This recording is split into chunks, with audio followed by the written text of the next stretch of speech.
we are together. Togetherness will make them come together is what they are doing today. And that's what I'm preaching. Nigerians today, most of our leaders, they live in separation. And I believe this out of greediness. I am Akogun of Yoruba land. My preaching is one nation, one Nigeria. Together, we are black. Our skin is beautiful. Why are we fighting ourselves? Why do we hate our brothers? We should love ourselves. We should come together as one. We should come together and fight poverty. Poverty is everywhere in Nigeria. I turn southwest. I cried and shed tears.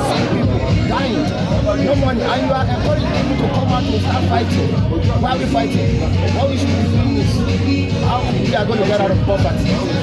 So my preaching as Chief Akogun of Yoruba land is for us to come together as one nation.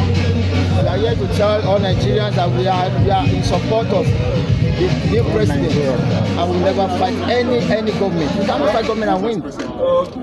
So togetherness brought them together. That's why what they are doing today is easy for them.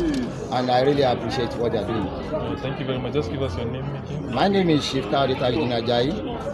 They are president Papa of Holland and Chief Akogun of Yoruba land. And I was given an Chief of African by my father from Akara and His Royal Highness. May the Lord bless him.